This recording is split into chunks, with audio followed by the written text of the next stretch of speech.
السلام علیکم ناظرین، میں ہوں صنم وقاص اور آپ دیکھ رہے ہیں میرا یوٹیوب چینل صنم وقاص آفیشیل کے نام سے۔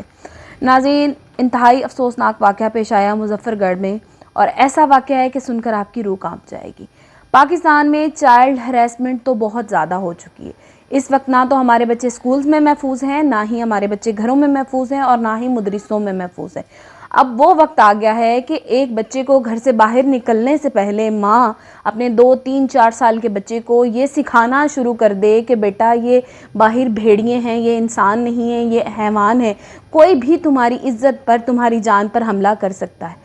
اتنی بدترین صورتحال ہو چکی ہے ہماری، مسلمان ہونے کے باوجود، ایک اسلامی جمہوریہ پاکستان میں رہنے کے باوجود، کہ ہم لوگ دین سے، مذہب سے اتنے دور ہو چکے ہیں کہ ہم نے بچوں کا لحاظ بھی چھوڑ دیا ہے۔ ہم لوگ بچوں کو درندگی کا نشانہ بنا رہے ہیں۔ ناظرین، مظفر گڑھ میں ایک بچہ اعتکاف کے لیے مسجد میں بیٹھا، اور اسی کے ساتھ ایک اور شخص جو اعتکاف کرنے کے لیے مسجد میں بیٹھا، تو اس نے اعتکاف کے دوران ہی وہیں پہ مسجد میں ہی اس بچے کا ریپ کر ڈالا، اس بچے کے ساتھ زیادتی کر ڈالی۔ اب یہ ایسا واقعہ ہے کہ انسان کیا بولے اس بات پہ۔ یہ اتنی شرمندگی والی، یہ اتنی افسوس والی بات ہے کہ ان بچوں کو کیا تعلیم دی گئی، ان بچوں کی کیا تربیت ہوئی۔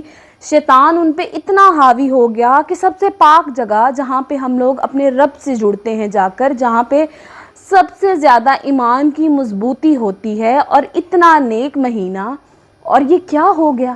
اس کا قصوروار کون ہے؟ شیطان اس قدر ان پہ حاوی کیسے ہو گیا کہ ایک معصوم بچے کو ایک شخص نے اپنی درندگی کا شکار بنا دیا۔ واقعے کا نوٹس لیا گیا، گرفتاری ہو چکی، شخص جیل میں پہنچ گیا، اس کو سزا ہو جائے گی، لیکن وہ بچہ جو اس درندگی کا شکار ہوا، اس کا کیا قصور تھا؟ وہ ساری زندگی اس چیز سے خود کو کیسے نکالے گا؟ اور پاکستان میں یہ کوئی پہلا، دوسرا، تیسرا واقعہ نہیں ہے، اس سے پہلے ہزاروں واقعات ہو چکے ہیں۔ اس سے پہلے ایک زینب جو کہ قصور میں درندگی کا شکار ہو کر اپنی جان سے جا چکی، آئے روز سینکڑوں واقعات ایسے ہوتے ہیں۔ اور پہلے کچھ واقعات سننے کو ملتے تھے کہ ایک بچے کے ساتھ کسی دکان والے نے زیادتی کر لی، ایک بچے کے ساتھ کسی محلے دار نے، کسی رشتہ دار نے زیادتی کر دی۔ اب ایسے واقعات سننے کو ملتے ہیں کہ بچوں کے ساتھ مسجد کے قاری نے زیادتی کر دی، بچوں کے ساتھ امام مسجد نے زیادتی کر دی۔ بچے قرآن کی تعلیم لینے کے لیے جاتے ہیں، بچے مسجد میں پڑھنے کے لیے جاتے ہیں، اور وہاں کے جو امام مسجد ہیں، جن پہ فرض ہے دین کو پھیلانا، جن کی رسپانسبلٹی ہے، جو دین پڑھ کر یہاں تک آئے ہیں۔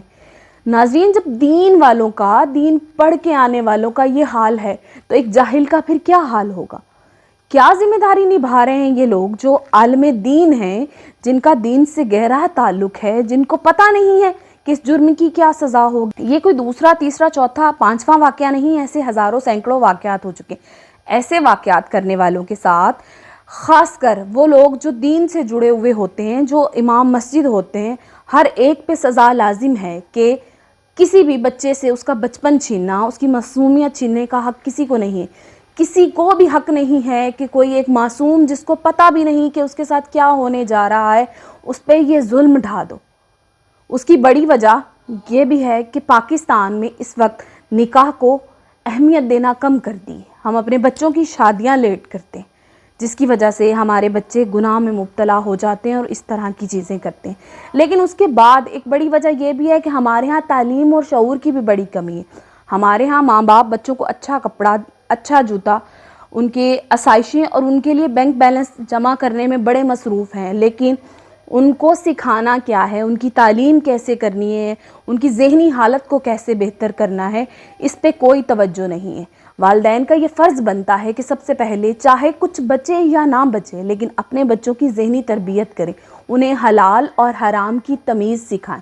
معاشرہ بھی ذمہ دار ہے، قانون بھی ذمہ دار ہے، سوسائٹی بھی ذمہ دار ہے، لیکن سب سے بڑے ذمہ دار ہم خود ہیں کہ ہم نے اپنے بچوں کی تربیت کیسے کی۔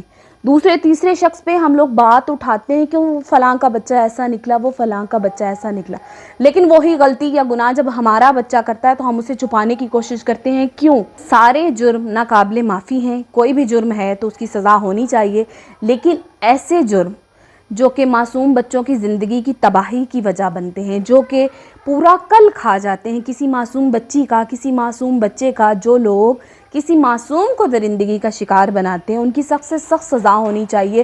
اور میری گزارش ہے قانون نافذ کرنے والے اداروں سے کہ ایسے لوگوں کو کڑی سے کڑی سزا ملنی چاہیے۔ یہ وہی لوگ ہیں جو جیلوں میں جاتے ہیں اور ان کو تھوڑی بہت رعایت مل جاتی ہے، یہ چھوٹ جاتے ہیں اور واپسی آ کر یہ پھر ویسے ہی اپنی درندگی سے کسی نہ کسی کا شکار کرتے ہیں۔ ایسے لوگوں کو ایسی سزا ملنی چاہیے کہ یہ لوگ دوبارہ زندگی میں ایسا کوئی قدم نہ اٹھا سکیں، اور ان کو دیکھ کر باقی جن لوگوں پہ شیطانیت حیوانیت سوار ہوتی ہے وہ لوگ بھی اس چیز سے توبہ کریں۔ ایسے لوگوں سے ہمارا معاشرہ، ہمارا کل، ہمارے بچے، ہماری اولادیں محفوظ رہیں۔ یہ ایک بڑا مشکل مرحلہ ہے، یہ ایک بڑا مشکل کام ہے ایک ماں کے لیے کہ وہ ڈرتی ہے اب اپنے بچے کو اسکول بھیجنے سے، اپنے بچے کو مدرسے بھیجنے سے، اپنے بچے کو تعلیم دلوانے سے۔ ایک ماں نے پڑھائی کرنا شروع کر دی اپنے 2 سے 3 سال کے بچے پہ کہ بیٹا انسانیت پہ اعتبار نہیں کرنا، یہاں پہ کوئی بھی ایسا انسان ہو سکتا ہے 100 میں سے جو تمہیں درندگی کا شکار بنا سکتا ہے۔ تو یہ ایک بڑے افسوس کی بات ہے کہ ہم نے اپنے بچوں کو غیر محفوظ سمجھنا شروع کر دیا۔ ہمارے بچے گھر میں ہر جگہ پہ غیر محفوظ ہیں۔ ویڈیو اچھی لگے تو اس کو لائک اور شیئر کر دیجیے گا، میرے چینل کو سبسکرائب کر کے بیل آئیکن کو دبا دیجیے گا۔ اپنی دعاؤں میں یاد رکھیے گا۔ اللہ نگہبان۔